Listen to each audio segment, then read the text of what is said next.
Ladies and gentlemen, I bid you welcome on this cool winter evening. I'm James McClatchy. I came to California like so many others to find my fortune in gold. Instead, I made my mark as the editor of the Sacramento Bee, recording the stories of the great people of this fine city. It's wonderful to be back in Sacramento during the most glorious time of the year. I can't tell you how much I yearn for the traditions of old, with visions of Christmas trees, sugar plums, and candy canes dancing in my head. Now, if you'd all be so kind, I'd like to take you back to a time when this area was known as Sacramento City. It was a young and bustling town on the edge of the frontier. It was an exciting time in the new state of California. Sacramento was recovering from the great floods of 1861 and 62. In fact, one of the greatest engineering achievements of the time was accomplished when the very streets you're standing on and the buildings you're surrounded by were lifted an entire floor to save the city from the threats of future flooding. Sacramento was a busy and diverse commercial center filled with people from all over the globe, like me, in search of gold and new opportunities. In fact, you could have walked down these very streets and heard almost any language in the world being spoken. One of those travelers was a fellow journalist writing for the Sacramento Union. I knew him as Sam Clements, but you may remember him as Mark Twain, perhaps our nation's greatest storyteller. I'll let him take over. Why, thank you, McClatchy. You know, Sacramento City was a rough and tumble place in those days. In fact, I called this place the City of Saloons.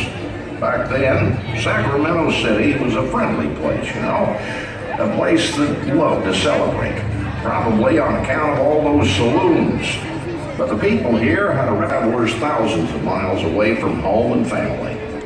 One of the places where travelers loved to celebrate was the What Cheer House.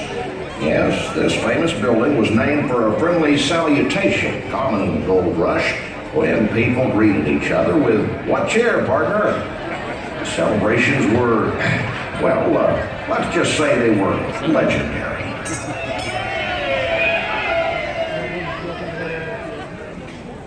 Not to be outdone was another popular social gathering place just down the street, the Ebner Hotel. Ah, yes. Built in 1856, it was Sacramento's newest and most elegant place to stay. With its ornamental facade and elaborately decorated interior, it was one of John Sutter's favorite hotels to frequent. Now, if you'll turn your attention back to the other side of the street, I'd like to present to you the majestic Howard House. Built in 1859, this building was a place in which many a homesick traveler along the western frontier would celebrate the season. And now, we come to the oldest building in Sacramento, other than Sutter's Fort. Ladies and gentlemen, I present the venerable Lady Adams Building. Built in 1852, it is the only building to survive the terrible fire of 1854. That fire destroyed most of the city. They say the Lady Adams survived because it was built to survive the years.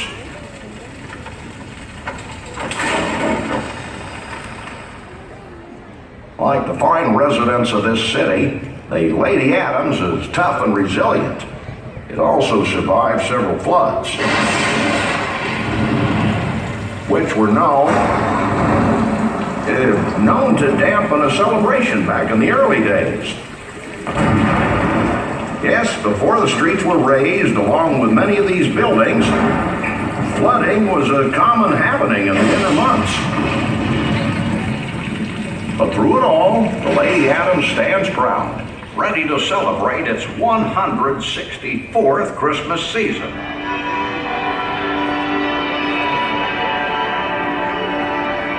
Now, let's recall when this whole area was known for wearing the green.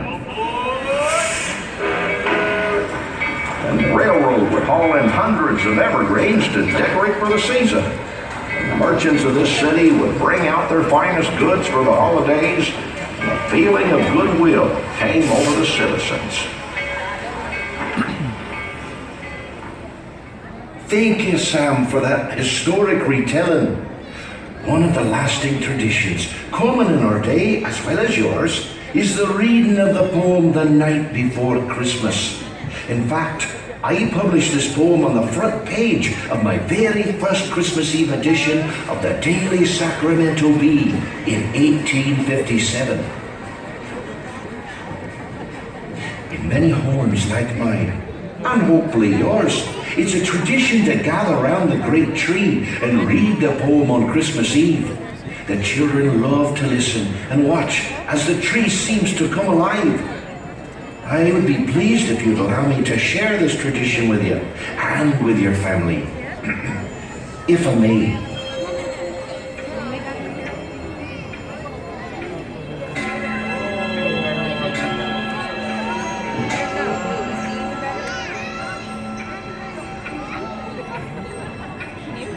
'Twas the night before Christmas, when all through the house not a creature was stirring, not even a mouse. The stockings on the tree were hung by the chimney with care, in hope that St. Nicholas soon would be there. The children were nestled all snug in their beds, while visions of sugar plums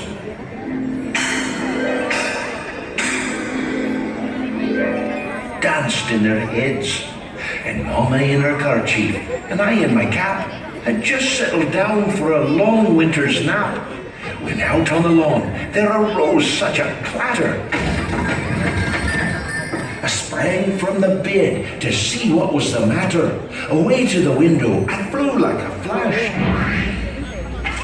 tore open the shutters and threw up the sash.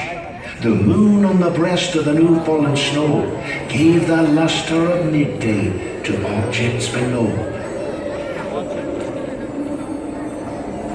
When what to my wondering eyes should appear but a miniature sleigh and 8 tiny reindeer.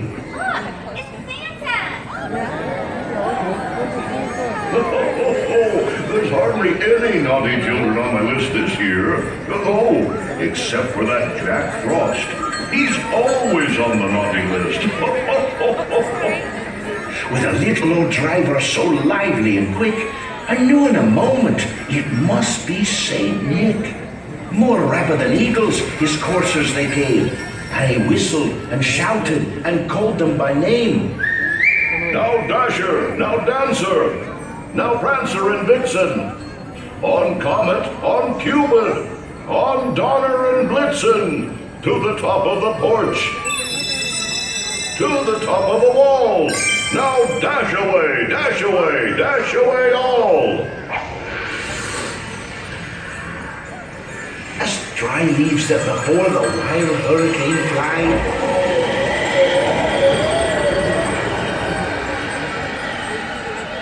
when they meet with an obstacle, mount to the sky.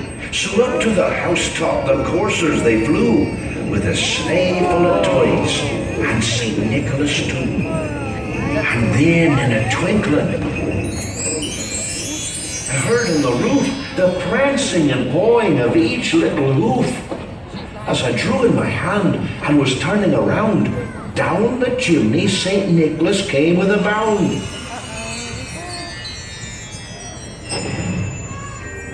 He was dressed all in fur from his head to his foot, and his clothes were all tarnished with ashes and soot. A bundle of toys he had flung on his back, and he looked like a peddler just opening his pack.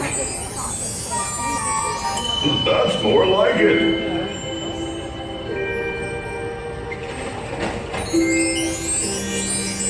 It's perfect.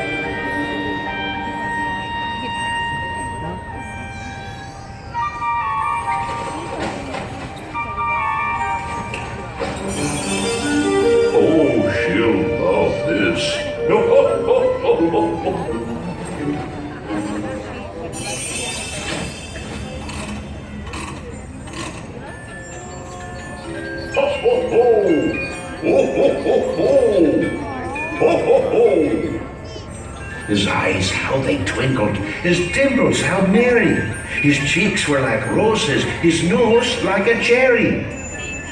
His droll little mouth was drawn up like a bow, and the beard of his chin was as white as the snow.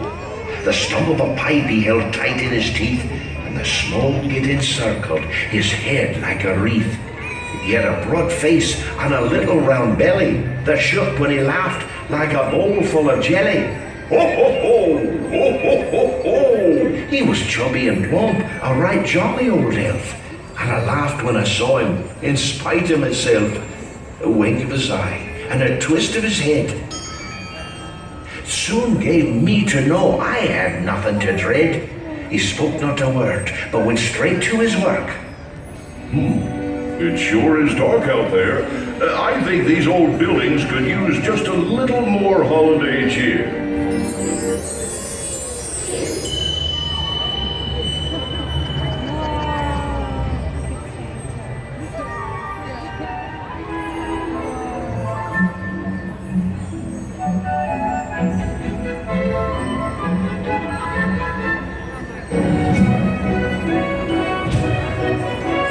Now to that side of the street. That's more like it. Now for that grand old tree.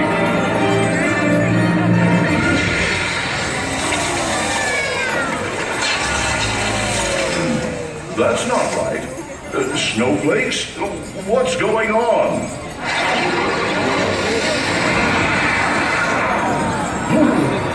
That cold wind could only mean one thing. Jack Frost. I know you're there. Show yourself.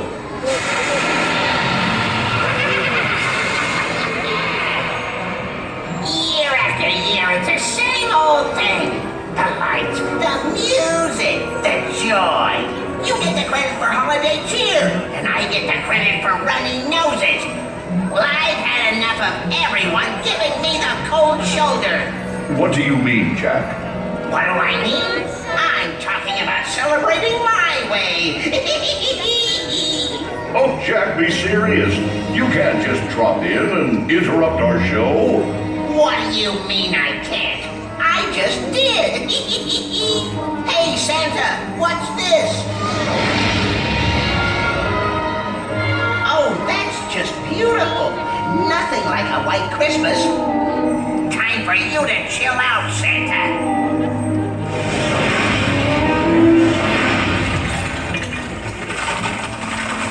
You look great in blue, Santa. I think we liked it the way it was, Jack. I like it frosty. We like it jolly. I like it icy. We like it festive. You're no match for me, Santa. Now, Jack, we're all here to celebrate the Christmas season. Why don't you stay and help us? I have a better idea, Santa. I'm going to start a new holiday here tonight. I think I'll call it Frostmas. Frostmas? Yeah, and with Frostmas, I'll be running the show. So that means... Jack, what are you doing? Since there won't be a Christmas anymore, there won't be any room for you, Santa. Jack, wait. Stop this immediately. Merry Frostmas, Santa. I did it. I did it. Now my holiday can officially begin. And now for the grand old tree. For our new holiday, I'll need to make a few changes. Stockings? Wouldn't you rather have cold feet? Sugar plums? I'm not even sure what those are. Presents? For me? No? So you shall go. Now for a little chillfulness.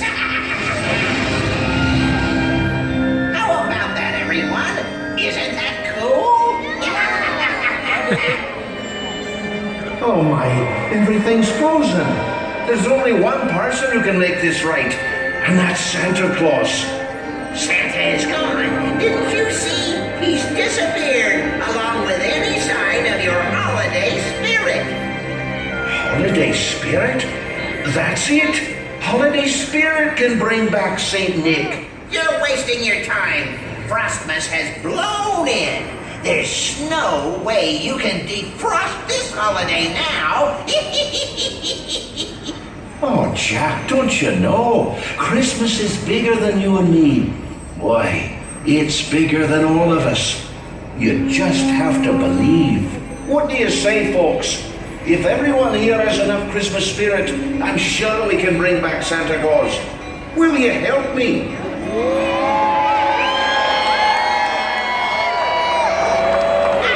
You really think these people have enough Christmas spirit to melt my winter wonderland?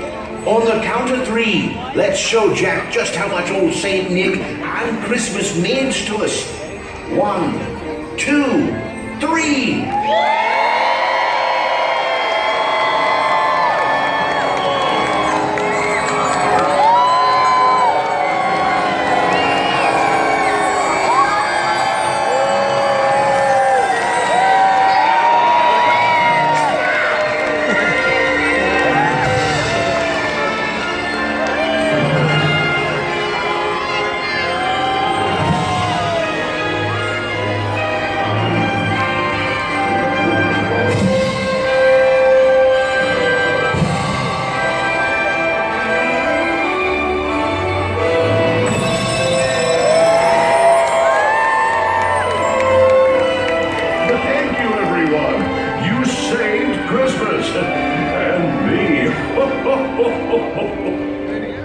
Now then, where was I? Oh, yes. You know, Jack, Christmas time would not be the same if you weren't around. It's your snow and ice that help make the holidays so magical. And even though you've been naughty, I got you a present. A present? For me? I've never gotten a present before. Thank you, Saint Nick. Merry Christmas, Jack. Would you like to stay and hear the end of the poem, Jack? I'd love to, Santa. Now, where were we? Oh, yes.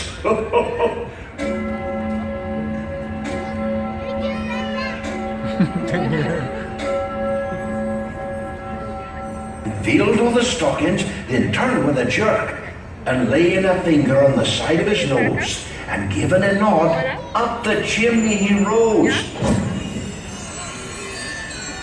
He sprang to his sleigh, to his team gave a whistle, and away they all flew, like the down of a thistle. But I heard him exclaim, ere he drove out of sight, Happy Christmas to all, and to all a good night. Merry Christmas.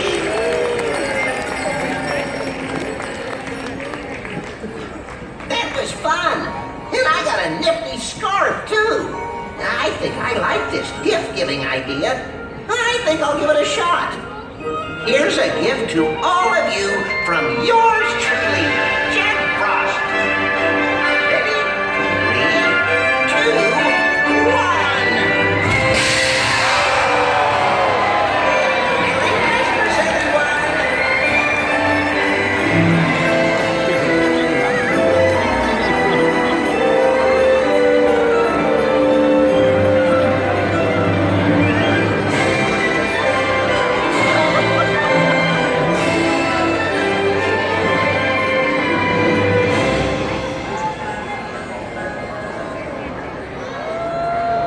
Thank you for joining us for tonight's performance of Macy's Theater of Lights. From our family to yours, Merry Christmas and Happy Holidays. And now, please enjoy some of our favorite holiday music in The Lights Before Christmas. Good night.